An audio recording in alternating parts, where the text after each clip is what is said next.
大家猜猜我这个古董的搪瓷盘里面装了什么？是我家用来煮粥的米。我家用来煮粥的米呢，一般会用这种珍珠米。先舀一杯出来，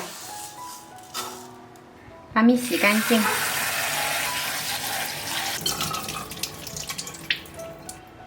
沥去水了之后呢，我们来加一点点盐，少许食用油，拌匀腌10分钟。加了油，等会煮的时候呢，它就不容易粘在锅底。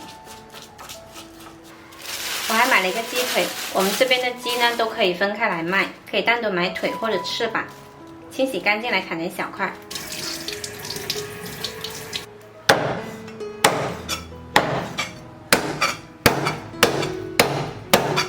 鸡肉砍好了，来腌个底味，加入姜丝、一点点盐、1小勺胡椒粉、适量花生油，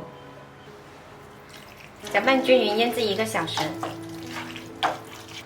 然后我们用砂锅煮开1锅水，把米先放进来煮。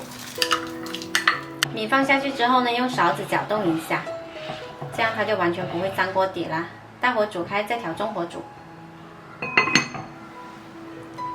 接着来准备几个冬菇，把它切成片。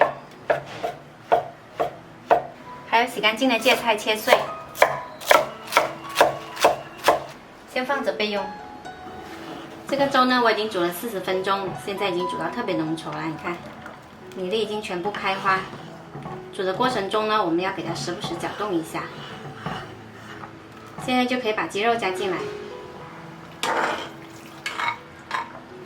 鸡肉加进来之后呢，我们给它搅动一下，再煮8分钟。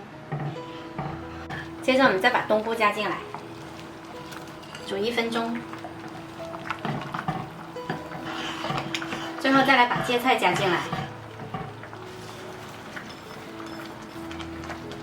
淋上少许油，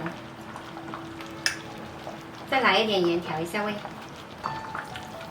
搅匀就可以啦。这一锅香浓又营养的冬菇滑鸡粥就做好啦，喜欢的朋友可以试一下。